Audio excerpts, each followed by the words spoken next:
Get in line for the dopest girl show. The essence will be holding us down. Get in line, women running the world. Wednesday 6:30, let's have a good time. Get in line, free your mind. Let the music help you celebrate life. Get sexy. Get in line, keep it real. Get empowered and inspired to feel.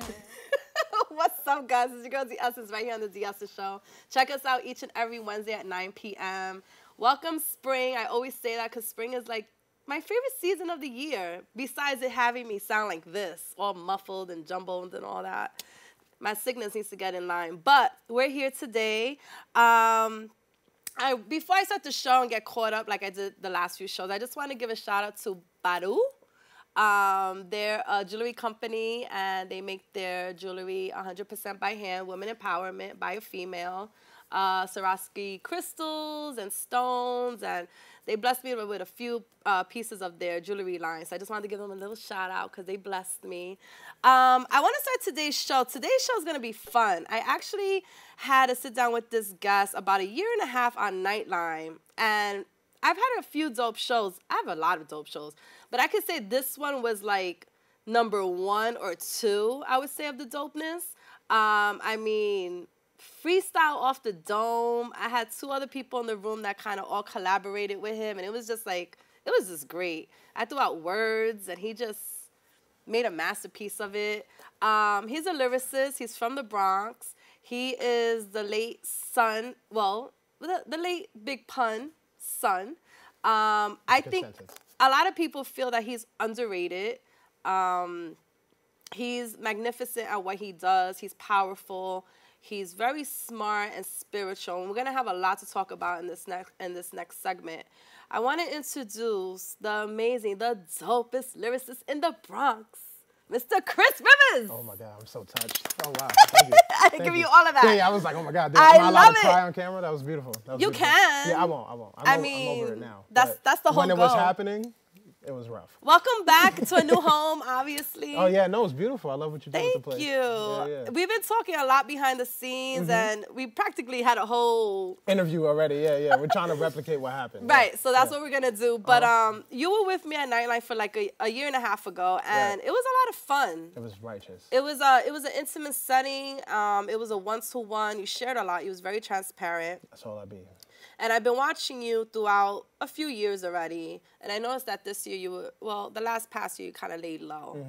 But I know you're working on stuff. And I know that talent is still there because you can't, it doesn't go anywhere. It's glistening. It's glistening, but sometimes you got to go through like a period of growth. Yeah, the butterfly in the cocoon thing, you know, you got to remold yourself and come out the right way. Right, which is fun. And I also felt that for 2017, a lot of people were doing that, including myself. Right. You know, I had jumped off my 9 to 5, went through a huge transition. Right, it was the time. Mercury was in retrograde and all that good I juicy love stuff. it. Oh, yeah, big I time, love big time. it. Yeah, So tell me, how have you been? Yo, I've been good. I recently learned not to just say I'm awesome all the time, you know, because like, you know, it's like, because that's just so like cliche. Yeah, not just cliche. It's a great thing to say. People like it, but it's one of those things that like it's too on one side of like he's been great this whole time. Like it has been a major self-discovery, you know, place and just figuring out what I want to do and how I want to do it and how could I grow and become, you know, more closer in line with the person I want to be. So that's what I've been doing and developing my skill and all that stuff. So I've been. Right now, I feel really powerful and I feel really good and I feel ready, you know, for the next, you know, chapter of my universe. So it's great. All right. So I know we've talked before and I know about you, but for our viewers that are checking in with you now, can we give them a little background, a little upbringing, where you from? Oh, yeah. Who's the family? Definitely. Father is Big Pun. Yeah. I wore the jacket just to make it easier. Woo! And then, right. And then I grew up in the Bronx my whole life, really. Yeah. For like, we lived in Yonkers for like 6 minutes, but it's cool. And then, yeah, really, I do music. I've been doing music straight out of high school. I'm 25 now. I'm, like I said, Bronx, New York. I'm an artist, and I don't know how much else I could give people as far as background. But your sister's also a rapper, right? Right. So Or other people. lyricist? Okay, yeah. So my sister, Star Rios. These are her glasses. She has a yeah, glass she has line. a glasses line, and she also does music as well, and entrepreneur, stylist extraordinaire. My mother has every talent in the world. She braided my hair with chopsticks this morning. Yeah. Get out. No, she braided my hair without with chopsticks. Oh. And then I was gonna say that is a talent. yeah, no, she did. You know, it's funny because you could see it. You could see it. You could see someone. How long braiding does their it take to braid your hair? It depends, like on the thickness of the braid, You have if you beautiful do, hair. Yeah. Oh, but yo, thank you so much. Yeah, it gets really curly. It's genetics mostly and shea moisture. But yeah. So it takes like an hour maybe. Okay. And my other sister, she recently moved to Cali. She sings as well, Vanessa, and she's also really into interior design. So super proud of her. You know, moved across the whole country and you know picked up and doing it good. So There's like a lot of talent here. yeah, we all like to do what we love opposed to you know just following a system. You know. And is that just seeing dad when you guys were, because you were a baby. I was 6 when he passed, and I think that we was really less the observation of him, but just the environment that we grew up in. Like as far as like we didn't really have much, but we did have a mother who told us like, listen, like no matter what you want to do, whether you want to be a janitor, whether you want to be a rapper, whatever you want to be, just make sure it's what you love, and I will support you 1,000%. So we never had like. You know, a home where we felt like we needed to do something or be something that we wasn't. So it just encouraged it, and it's hard not to dream or want to dream when, you know, your father was this person who dreamed. Like my father told my mother how to dream, and she told us how to dream, you know? So it's really nice, you know what I'm saying? So we have big dreams, and we want to achieve them, you know? Speaking of dreams, has he come to you in your dreams? No, my other sister, the one I moved to get, she's like hella spiritually connected. I think my grandmother used to do like brujeria or something like that, cause yo, like she be knowing stuff she shouldn't know, like you know. So like her, but I have no connection to the spiritual world, like and stuff is. I mean, there's been stuff in my life that happened, but I just like you know like stuff move or fall, and I'm just like ah. Yeah. But he hasn't come to you and given you any type of jewels not or guidance. Not like in a dream, but like it's weird, like through like a lot of big moments in my career, or just random moments, like when I'm having meetings with people, or like he'll just randomly come on the radio, or something will happen. Someone would drive by and he's playing, and it doesn't happen often, only in like really those moments. That's so it's like, you know, slight universe push, you know. How does that make you feel? Like because you were 6 years old and you see, I'm sure you've seen all the videos and interviews and that movement. I mean, I was in that movement too. I was listening to all of that. You know, I was in love with Tony Sunshine too. You know, but oh yeah, who wasn't? I'm still in love with him. Tours were dangerous. Ooh! Goodness gracious, I could imagine. But like, how is that seeing and reliving all of that? And now that you're trying to make your movement, of course, not off of his stardom, but I'm sure it helps. But you're nice. Thank you. On a different level than him too. Right. No, yeah, I think as I get older and as I pursue it more and as I learn more about myself and like being a human and how to exist and stuff, I learn more about him, you know, because I learned most of what I know about him. Like I have my experiences, I have my memories, and I have those things. But like as I get older, like writing myself, I could kind of see the mind state someone was in while they were writing, especially if I could like relate to the person. And my mom, my cousins, they all say I think similarly to him. So I kind of know where his mind was at when he's writing. So as I learn more about life, I'm like, oh, this is what he was feeling, stuff like that. And when I was really young, like at his funeral, like I was 6, I knew my dad like rapped and did stuff, but I didn't know like the magnanimous nature of his excellence, you know? So we're like in there at the Ortiz funeral home right there on Castle Hill. And like there's thousands of people just outside. And we go inside and like there's people that's never met him before, like that I see like running up to the casket, and like some dude dropped to his knees and like ripped his shirt off his back and was just bawling in tears. And I really saw like the impact that my dad had. And fast forwarding years into the future, like 15 years after he passed, there's like people on the train or bus or whatever I see, and they have tattoos of him. Like for you to feel so touched by a person that you never met just through music, that you would immortalize them on your flesh. You know, it really makes it like, wow, this dude really touched people. You know what I'm saying? And that was, you know, and it's big. So it's definitely dope. It's definitely dope to see. He came out at the perfect time, and he was getting his life together, his weight, and all of that. Yeah, well, it was a lot. For a Grammy, I believe. That year? It was. Before he passed, he was in a fat farm, and it sounds way worse than what it is. But yeah, he was in a fat farm, and he lost like 100 pounds, And then he gained it right back. His addiction was food. You know, he used food to cope. He used food when he was sad, when he was happy, when he was bored, when he was, you know, food. Right, because he wasn't always that weight. I've seen pictures. No, no, it was he was a killer. A whole poppy, a whole Bronx poppy chulo, and he really just it was a mixture of the fame and I guess pressures, and he did have like issues like depression. You know, he was really strong externally, so he didn't show it, but he used it to cope a lot for things. And I think with a mixture of the fame, like when you get any vice that you have when you're in poverty, because he grew up poor, any vice that you may have, whether it's drinking, alcohol, food, women, anything, you could get infinite amounts of it when you have money. Right. You know what I'm saying? So once he was able to eat anything he wanted, and then you don't your schedule on tours. Yeah, and you're stuff out, like you're that. late, you're doing these things. You're not working out, and then Yeah. on top of that, the people around them, you know, some of them, you know. It helps when everyone really, really cares about you, like really deeply cares and like about your health.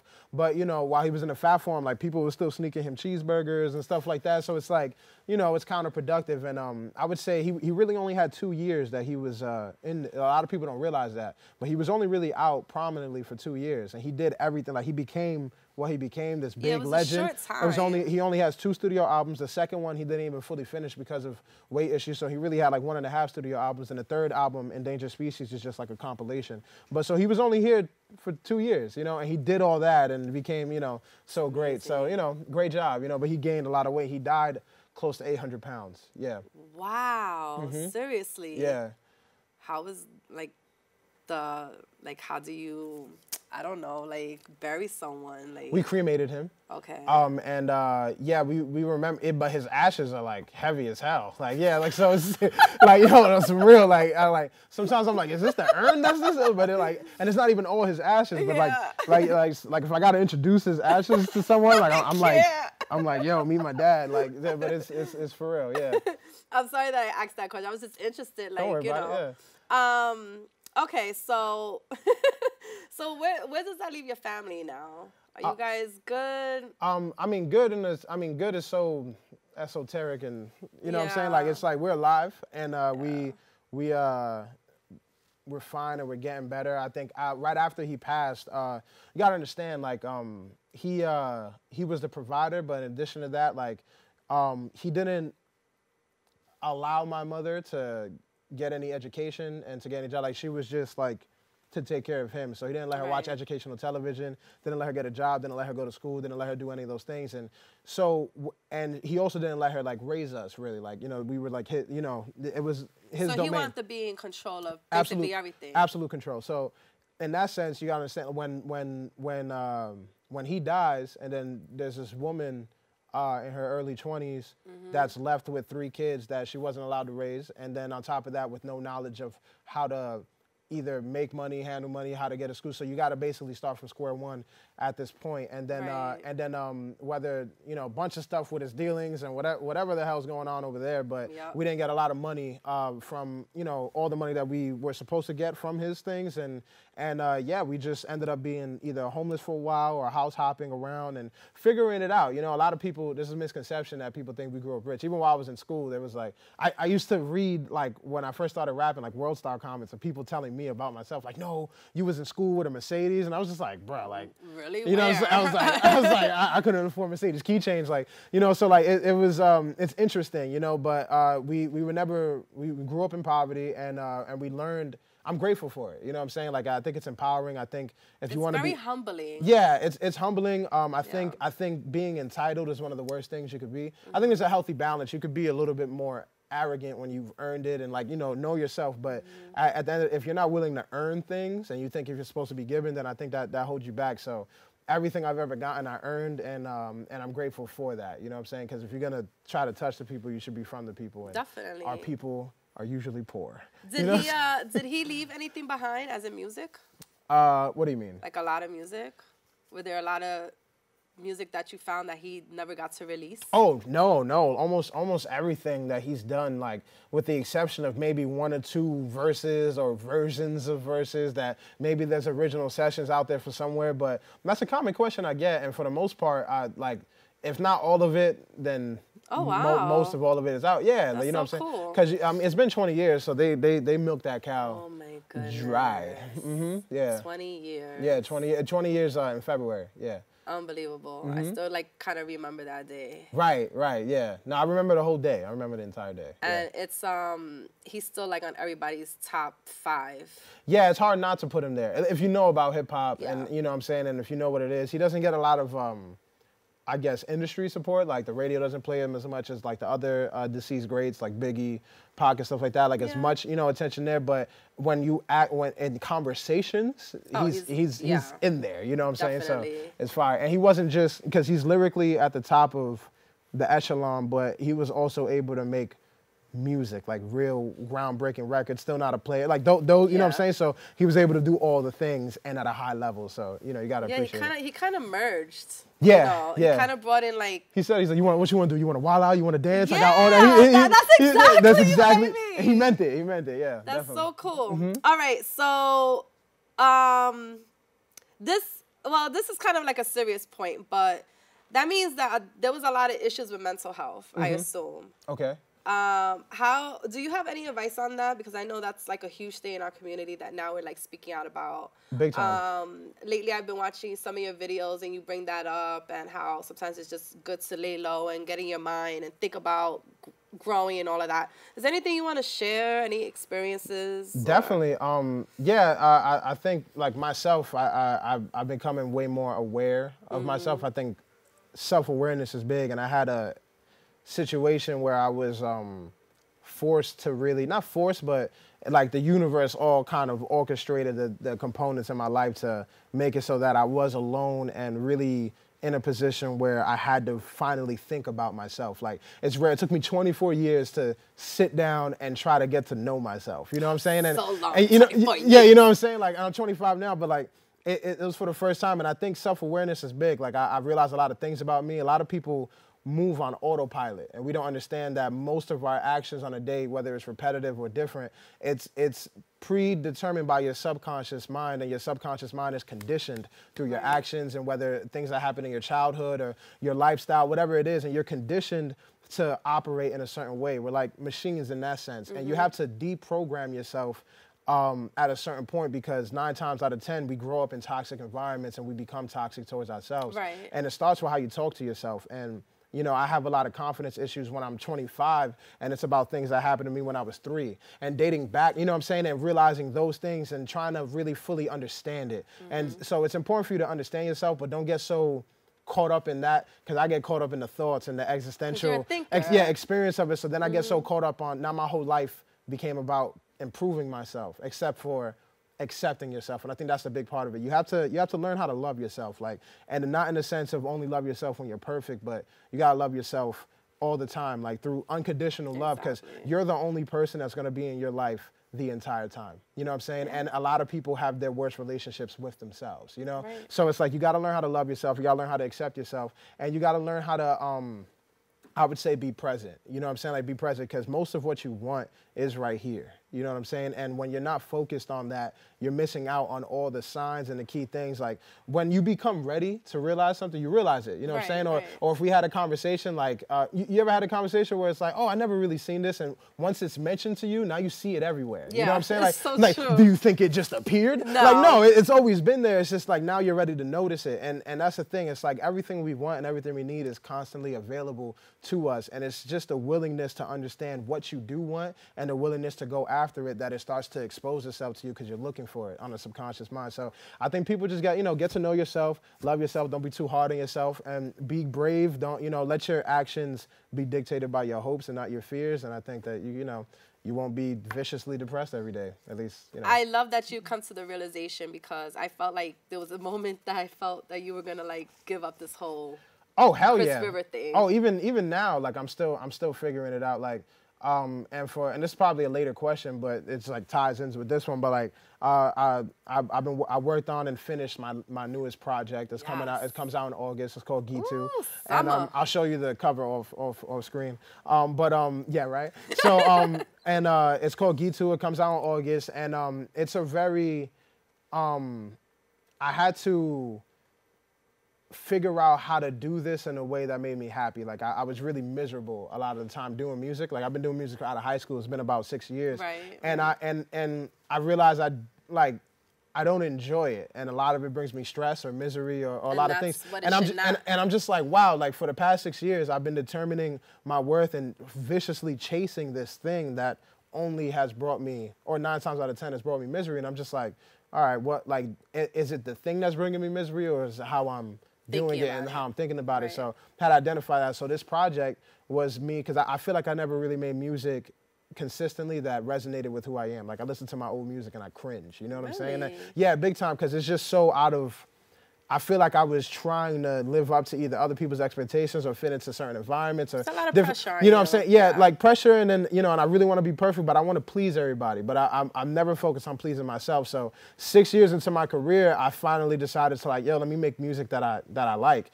But I realized the music that I liked was also things that were outside of my capabilities, since I only developed savagely rapping my butt off the entire time. You know what I'm saying? Like I want to make music, you know, like songs that stick, not just some, like if you hear me, most people when they heard me in the past, they'll be like, wow, he's dumb nice. You know what I'm saying? And if I rapped about something that was emotionally hitting or something, like, wow, that really touched me. But for the most part, it's like, wow, he's nice. And I don't want to be the guy that's just nice. Like I want to be the guy that you hear and you're like, wow, I got to show somebody this. Like, this is great. I want to be the guy you can listen to in situations. Definitely. You know what I'm saying? So I had to develop that. And that's what this project was for me. And so it's kind of like a rebirth? Yeah, it's way different than everything else I've ever done. And even after I made that, I was still in a place of like, you know, just figuring myself out, being confident in my moves, and really feeling like, you know what, like, do I want to do this? Like, I love doing this. Like, I love doing the music and the hustle and the grind, and it's fun in that aspect. But when you try to make this the means to your, you know, living, like to eat and to pay things, and like, and when you start to realize, okay, like, one, hip hop doesn't have a pension. Two, it's brutal. Don't have health insurance or nothing. In order for you to, like, you have to be really successful in it, and most people aren't. So, just grasping the fact that at some point in my life, it's not just going to be me. You know, I do have dreams to have a family. I do have dreams to do all these things, and I also want to travel the world. I want to not constantly stress about making money constantly while I'm doing this. So I'm like, you know what? Instead of quitting, like I came to the conclusion, I'm like, instead of quitting this to do something more stable, let me give this my 100% try. Let me do all the things that I haven't done, whether it's the social media, also having merch, multiple sources of income, being myself, mad content. It takes that. You know what I'm saying? No, it takes that, because I'm not hopeless, because I haven't done everything I can do. Right. And you're kind of just going with the flow. Yeah, I'm going with the, came with it. Yeah, because I wasn't confident enough in myself to make you know, definitive decisions or to move forward in things that reflected me or really go ham, you know? Now I know myself more, where I'm like, all right, I got a vision. If I really push this and once I do this 1,000%, I'm like, all right. And I set myself a little time limit that if I get to this place by this time, then I know it's moving in a direction that I want, you know, then I'm good, you know? And if at some point, if I did feel that this wasn't bringing me financial stability, then I would still do this. It just wouldn't be my priority. I would make sure that I'm stable, and I would still release music for you guys, but I can't make it, I can't kill myself to make everyone happy. While, you know, it's one of those things. I want to let you know that you've done an amazing job so far. You've repped for the Bronx and the Latinos in a major way. You've lived up to, I think, your dad's, you know, whatever he dreamt about you or hoped for you, I think you lived up to that already. I'm mad incredible. Word. Yeah. And confidence levels there. Oh yeah, no, it's there. You know, it's growing, and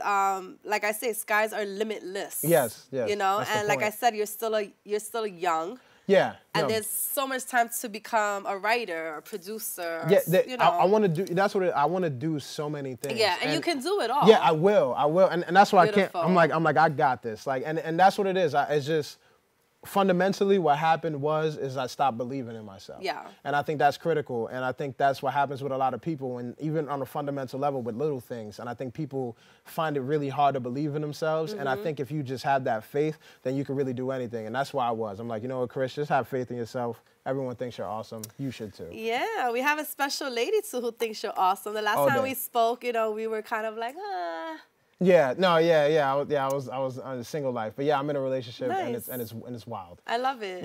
Yeah. How's it feel dating nowadays? We were Wait, you know, real quickly, we've been talking about that. Yeah, no, definitely. No, it feels great.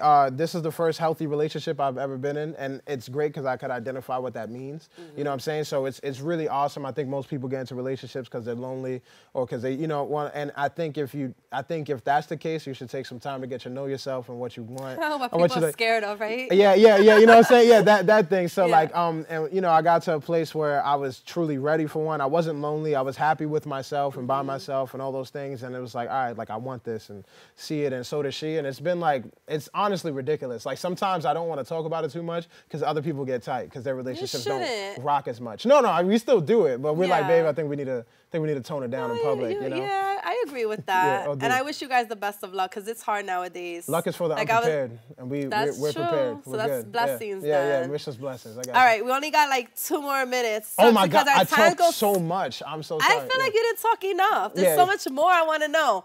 But do we have anything coming up, like besides the album, anything coming up? Well, that you want to promote? A lot of the album is everything. So like I'm during this month in May, I'm flying out. I'm shooting a bunch of videos for it. So yes, we love videos. I grew up on videos. I love visuals. Right, you know, so I'm shooting a ton of videos off the project. We're gonna put those out periodically. And you're good with them. Yeah, it's gonna be fun. You always tell a story. This time I'm gonna I'm really directing them a lot more now too. So way more creative input. So it's cool. Love that. We also got Chris Rivers Universe. It's the website, and we're gonna have merch. We're gonna have a lot of things are coming. So people should stay tuned. Follow me on social media, mostly Instagram because that's where I be on. And we you be on Instagram, but are you starting to answer your people back? I'm actually because I know last time we spoke, you were like, I'm so backed up on it. I'm so terrible, and I'm getting way better at it. Like I'm learning how to like really just like, you know what, like just sit here and look at your phone and type to people. You know, mean, like, if it's not your thing, it's not your thing. But it is good to be approachable. People really get off on that. I'm hella great in person. And I'm so great in person. Yeah, you're so humble. But I'm learning because it means so much. Like that person took time out of their day to send me a message or give me support or give me love. Yeah. If I could just hit them back and I see, they're like, oh my God. I'm like, yo, you know what? If I could just sit here and give you that moment just by responding to you, then that's nothing for me. Let's do it. Thanks, a quick 100, a quick BX sign, yeah, you know what I'm saying? Yeah, this is it. Thumbs up, dragon emoji, we're here. Really quickly, what's the style of your album? Because we gotta go. The style? One word that you can say. Oh, me. Yeah. So I think if you meet me and heard that project, you will finally be like, oh, I could see how those two things collide. Yeah, okay. So it's very me. I know it's weird, but yeah. All right.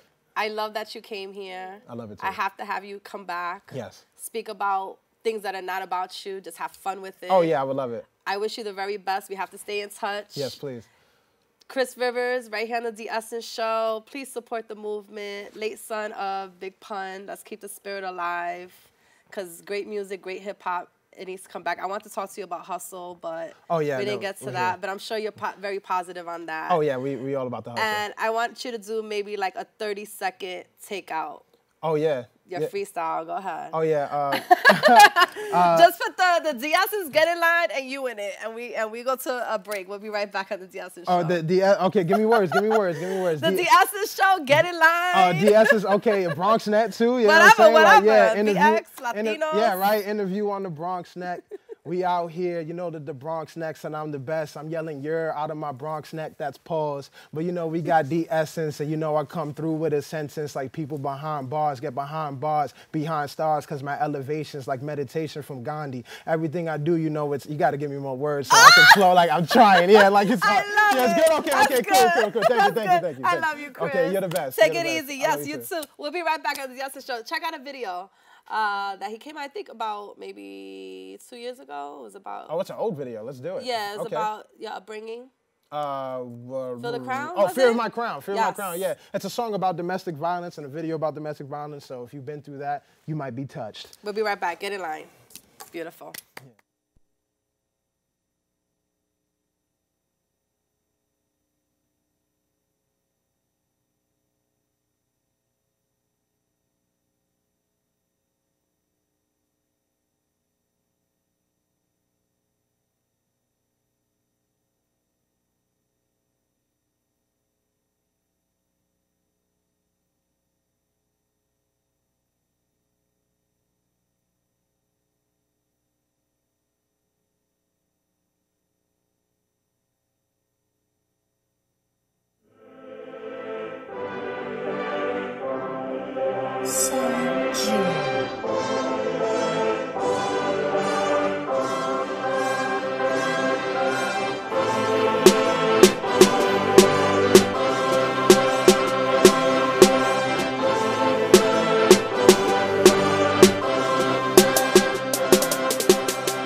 just a smile. The common misconceptions that parents should forge a child. From the fires of experience, happiness, hand-me-downs, and the wisdom you acquire, not anger and acting wild. You're worse than the bullies, the rapists, and pedophiles. It's you that we should trust to protect us and make us proud. I should strive to be the man that you presented to me, not the man that you showed your friends that you pretended to be. I look in mommy's eyes and said I'd kill him if I could, but I'm too damn weak and small and I'm not sure if I even should. But I've seen what he's done to you. I know that it isn't good. If I could be a shining armor, I swear to God that I would. And I wish I said more things, but I was young and I was voiceless, and I couldn't find the words to make you feel like there were choices, make you feel like you were priceless when you petrified with fear. But to my sisters and my mom, just know I'm stronger and I'm here. Are you brave in the dark? Are you brave? Are you brave in the dark? Are you king of your lights? Are you brave in the dark? Are you brave? Are you brave in the dark? Are you king of your lights? Are you brave in the dark? Are you brave? Are you brave in the dark? Are you king of your lights? Are you brave in the dark? Are you brave? Are you brave in the dark?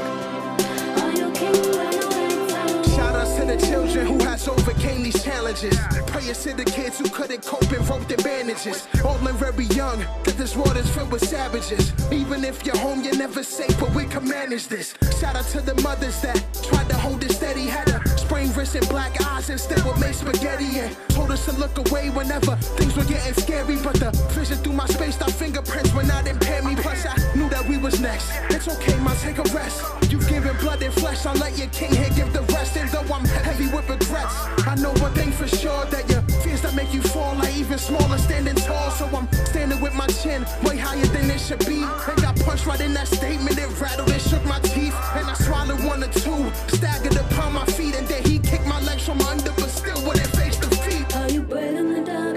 Are you brave? Are you brave in the dark? Are you king of your lights? Are you brave in the dark? Are you brave? Are you brave in the dark? Are you king of your lights? Are you brave in the dark? Are you brave? Are you brave in the dark? Are you king of your lights? Are you brave in the dark? Are you brave? Are you brave in the dark? Are you king of your lights? Last let the lion roar. At night, break the glass, let the lion roar. Go fear, go fear. At night, break the glass, let the lion roar. At night, break the glass, let the lion roar. Go fear, oh my. At night, break the glass, let the lion roar. Go fear, go fear. At night, break the glass, let the lion roar. At night, break the glass, let the lion roar. Go fear, go fear. At night, break the glass, let the lion roar. Go fear, my ground. Are you brave? Are you brave in the dark? Are you king of your lights? Are you brave in the dark? Are you brave? Are you brave in the dark? Are you king of your lights? Are you brave in the dark? Are you brave? Are you brave in the dark? Are you king of your lights? Are you brave in the dark? Are you brave? Are you brave in the dark? Are you king of your lights? Are you king? Are you king? Are you king? Are you king with no lights? Are you king? Are you king? Are you king? Are you king?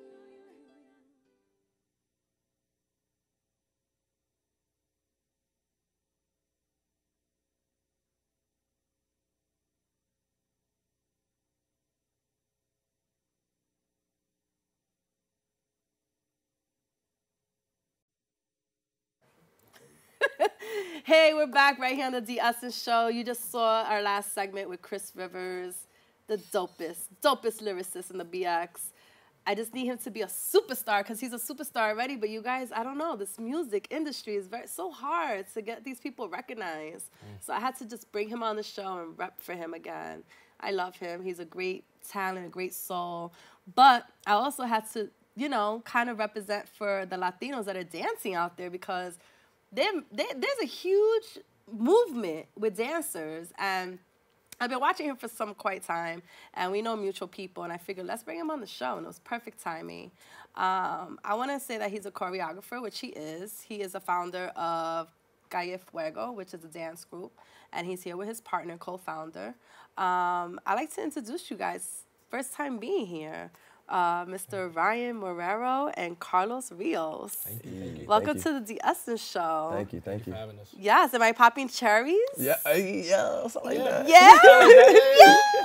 I love that. I want to bring you guys on because, like I said, I know a few people that dance.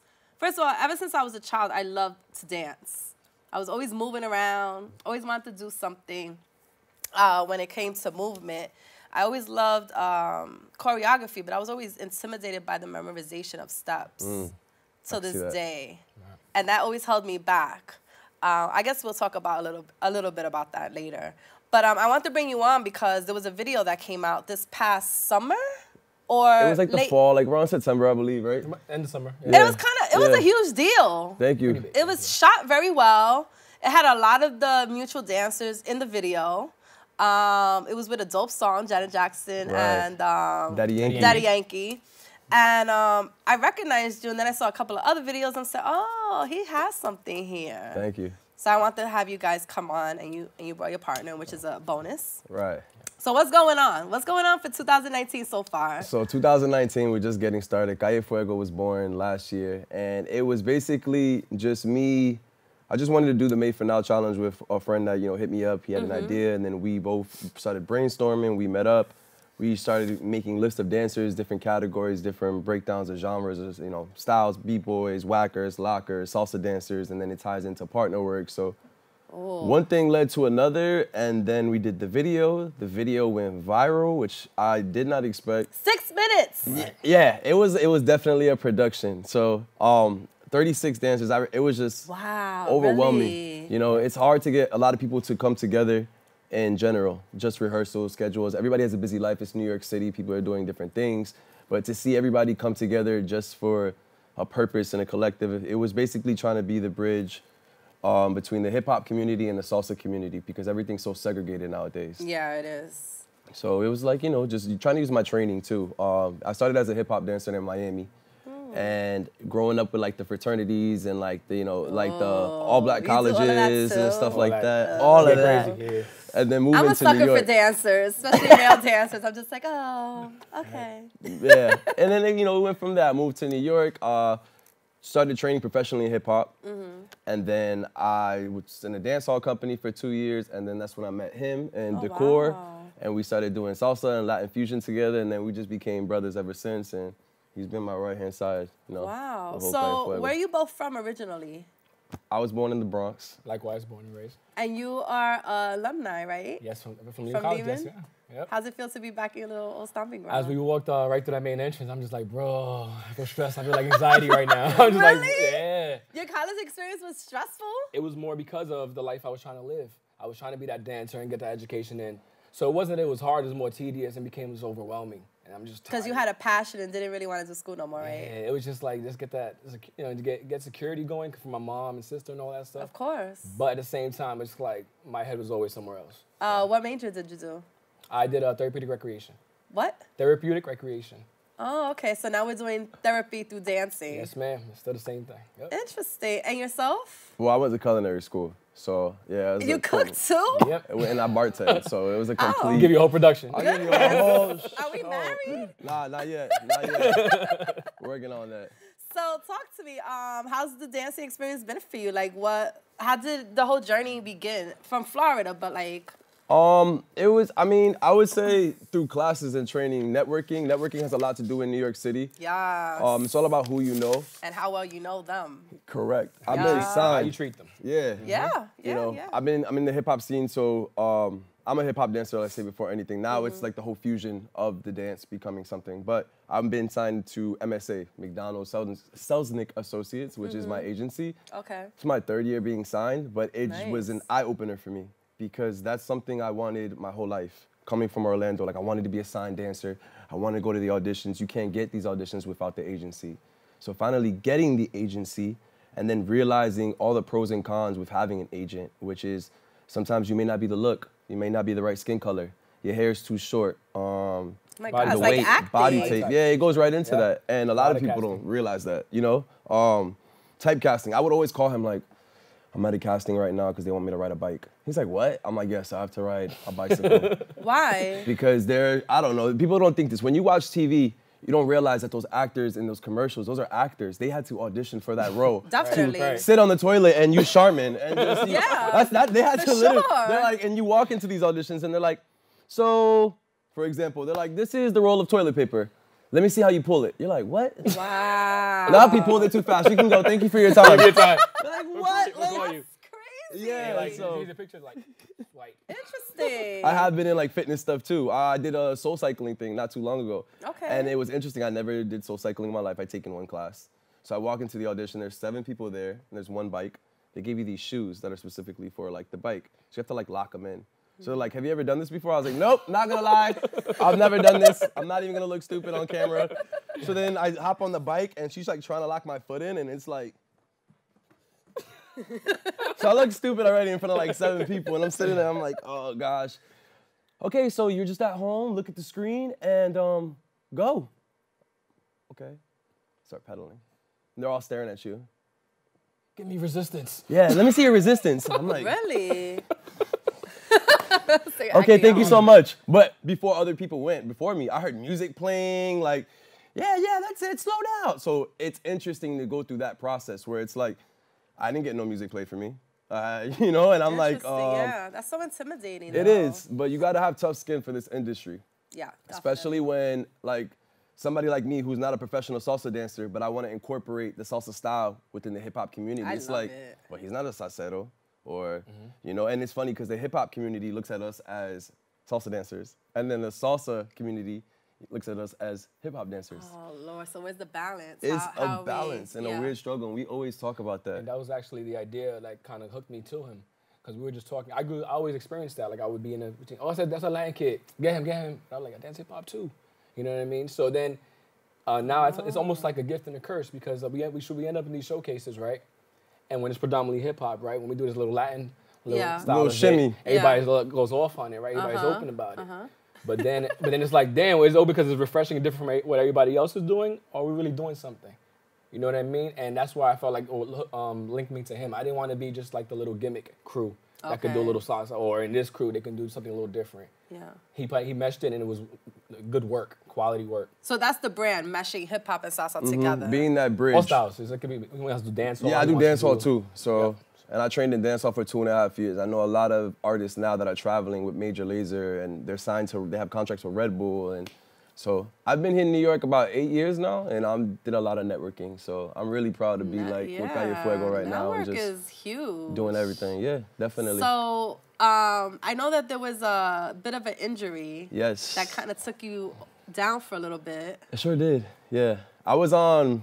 I've been through that dance cruise. It's a cruise that happens every year. It's one huge party. A lot of people are like, "Oh, cruises are boring." Nah, Not this one. Nah, This son. you would not go in any kind of Disney region. You Yeah, I was invited to go to the one in Miami. And I That's think, the one you need That's to what go you to. need to go to. Yep. And I was like, I don't know. Spring break on a boat. Yeah, and it's just Really? wild. Like, there's no sleeping. Like, there's a slogan they have called Team No Sleep, and everyone's Yeah. like, Team No Sleep, Team No Sleep. You literally don't sleep. And We're it's up just till- dancing all night. You're dancing the all day. whole night. Performances, and nights, yeah. day parties, Workshops, like, classes, yeah. you're eating. Like, the food is free, obviously, because you're on the cruise, and it's just non-stop partying. Like, you're dancing till 5 in the morning, social dancing, and then we have tech rehearsal at 8. So I'm on everybody's door like, Oh, wow. we got tech, let's go. Wake up. And everybody's like, nah, I just got in from last night. Like, and now To I'm get up like, and right? dance, Yeah. that's crazy to do it all over again. and then you go from tech rehearsals to taking classes to getting off the boat because now you're in the Bahamas or Cancun or Ensenada, Mexico, Oh my wherever. God, that's so it goes. much. It's crazy. You definitely need to experience that. I've been through that Definitely dance worth it. cruise.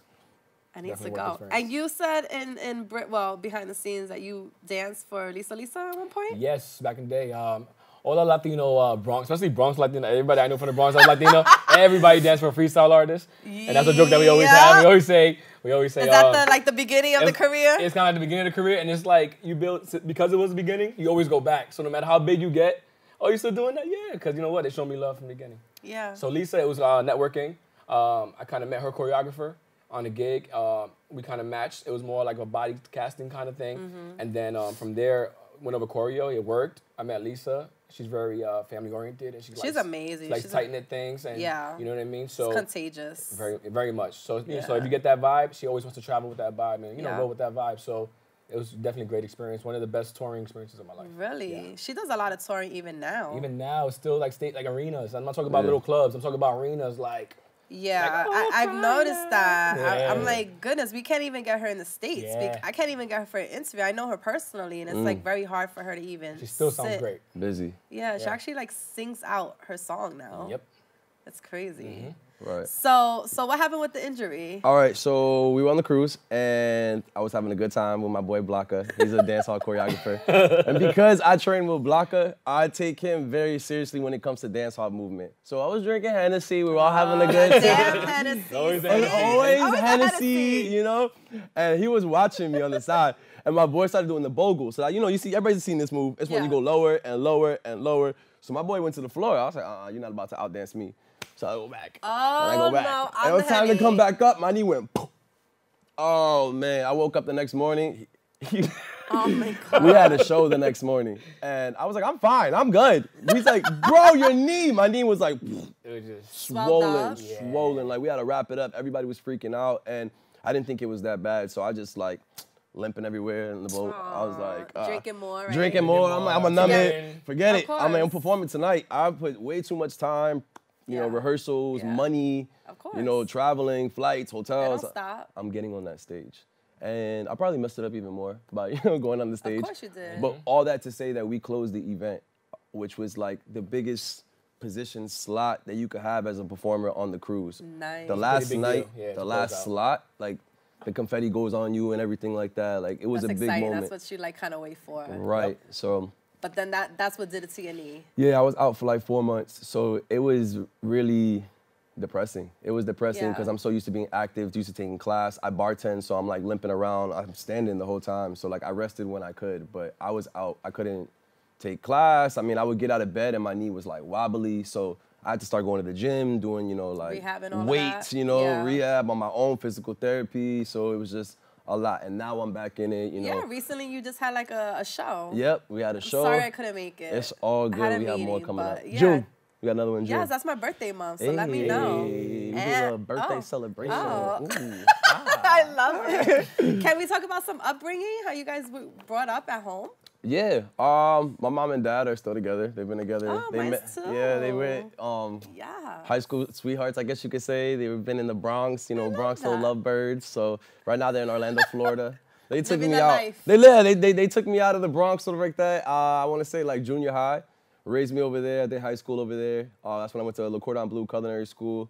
I was stepping in all that with the fraternities and doing stuff like that. Did so you like it in Florida? I love the, how do I say this? The schooling system, like the education Okay. system over there. I think it was really like, it was dope because it's like you see it in movies and stuff like that and you're like, oh, no school looks like that. That looks like a college campus. That's exactly what But it you looks step like. outside New York and a lot of schools look like that down south where it's like you actually have 10 minutes to walk to class.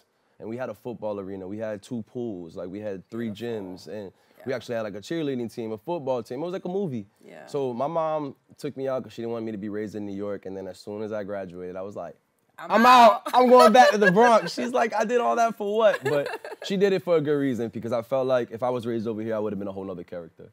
And it's me and my younger brother, so it was just us. But Nice. And yourself? Single mom, born and raised, Soundview actually. I grew up in the Boys and Girls Club, so it was a big influence for me. The kids say Boys and Girls Club, so it did a lot for me.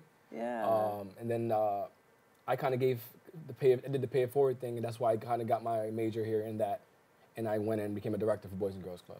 Nice, congratulations. you. I love growth. Yeah. And I love to that's see what how it's about. Latinos do things that, we had our minds to and we finally did it. Right, and I always tell them we're always at a disadvantage, and I always feel that way. Yeah. So I always told him, like when I met him, I was like, we got to break down everything that could make him say no. Yeah. You know what I mean? So as much as you break it down, the less chance they have to say no. So that's how I live my life. Yeah, and then also meeting people through the industry. I've heard that dancers don't really get the recognition that they deserve to get.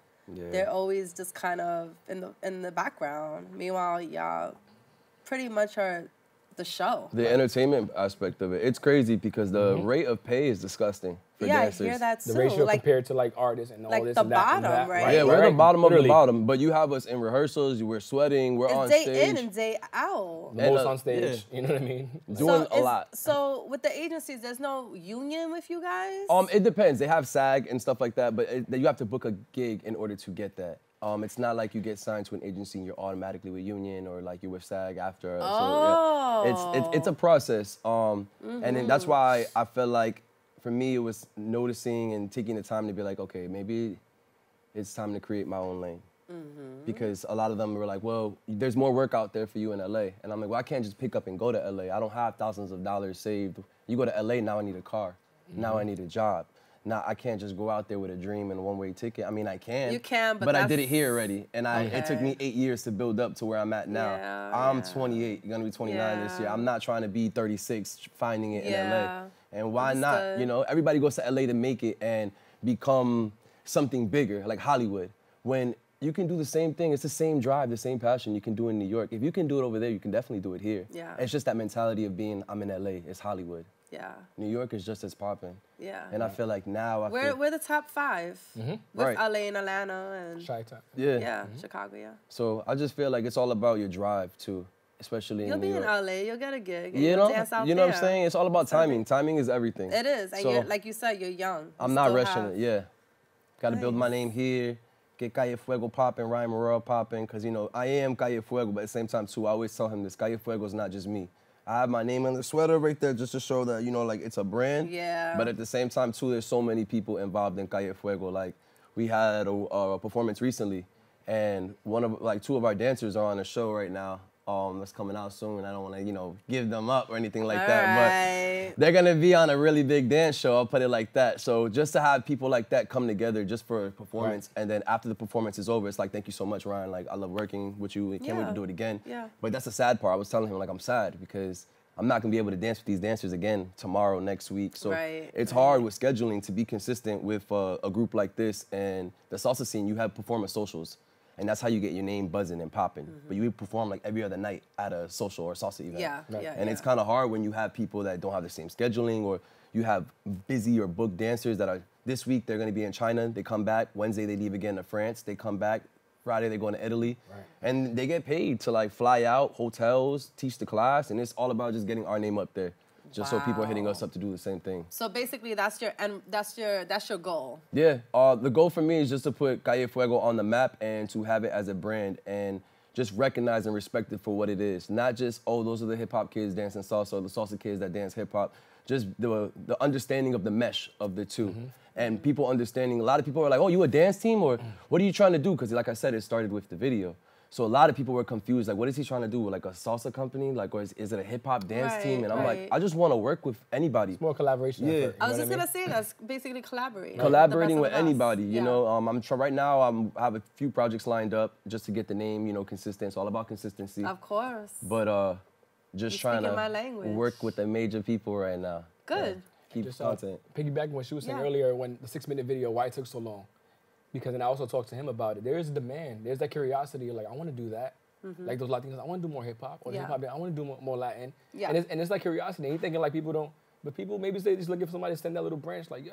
And when we did it, he was just amazed of how people were willing to support the project. And it just shows us, you know, that the demand is there. Yeah, and it looked like a lot of fun. It was shot well. Yeah, It looked and- like a beautiful day. Shout out to He had so Zuri. much Zuri was really time. He had so much stuff to edit. It was so hard to edit because I edited it with him. It was so hard. There was so much footage. Wow. Because of all the magic that happened when all these groups Yeah. got together. Like, you know how dope you have a circle, you open up a cypher circle, and then you have a salsero going in, and then you have a awesome. little b-boy going. It's just dope, man. Yeah. And we can work better more than we think, you know? Any plans for the summer? We or have a something? lot. Oh, yeah, it's going to be hot this summer. Can you give us one little thing? Well, we definitely have a Ryan, showcase. you hold a lot of secrets, right? Ah, yeah. we He's have like a giving me showcase. that Mister, look, yeah. like, I'm like, ain't I don't, trying you to know, tell you. I don't know, because it's always about dates and stuff, so I don't want to lock something no, in and then that's fine. contracts and everything. But No, understood. we have a showcase in June. We do a Okay. workshop every month. You just gotta follow Calle Fuego or Ryan Marrero, and you'll definitely see the flyer, whatever content's being posted. And we have a new routine we're working on. The new routine is just gonna be fire. Oh, I can't wait co-ed, to it's see. very- Co-ed. It'll be a little street. It'll be like urban feel. Do you have It'll to be like be a dancer to go? Like, can Went I to the just workshop? Go and learn? No, the No. workshop is all levels. right. We have it's dope vibes. We have a DJ. Oh. Yeah, we Yeah, we stretch. changed it up. Yeah, we switch it up. It's not a regular class. You don't walk in and like 5, 6, 7, 8, 1. It's not like very robotic. Right. Like we're all about the vibe. I'm really big on my energy. I'm real spiritual with all that stuff, and I just like good aura and all that. I So love in the that. room, it was amazing. Like the love. I had the DJ. He was playing Latin music. We had a Latin warm up, which was just the basics, just to see where everybody's level was at. Then we did like little hip hop grooves, and then we taught the routine. Now the routine that we taught could be applied to any song with the DJ. So we had a song that was slow, mid tempo, and then the reality of it, which was fast. Okay. But we get you there, and it was 2.5 hours. Yeah. And going back to your point, of course you want the big hitters to come in and support your class, or the big dancers and stuff like that. It looks dope. It's amazing. The support is amazing. But the idea is to get the public and more people like yourself Involved, yeah. Because that's the point. That's the following. Build the following, stuff like that. So the idea is to get you and be like, wow, I feel good about myself when I left this, and I could do something. I did it. Well, I love it. We have to wrap up, unfortunately. That's how fast time goes. Yeah, that was so fun. But I'm so happy that you guys are fun. We need to come back and have like a dance off. We're Yeah, down. all that. Let's Because do it. we all kind of know the same people as Right. well, that we could all just have fun right here on the make it Diasa Show. Real quickly, give Okay. out your social handles, and then we're going to go to the video. All right, so you can follow me on Instagram at Ryan_Marrero or at Calle Fuego. Follow both. Hey, Bald and Bearded on Instagram, and on Facebook it's called Rios. Yes. Made for You, is it called? Made for now. Made for Now by Janet Jackson and Daddy Yankee. And Janet responded back to him. Oh! Yeah, she gave him a shout out. He didn't mention it. He's a little modest, but yeah. Oh, that's awesome to hear. Yeah, that's a big deal. All right, thank you guys for tuning in to another episode of The Essence Show. Please follow me at Miss The Essence 1 on Instagram. Thank you for my production team, my beautiful guests, and everybody who's watching. Keep supporting. We're gonna go to the video from Calle Fuego, and it's pretty dope. So check them out, and see you next week on The Essence Show. Good night, y'all. That's awesome.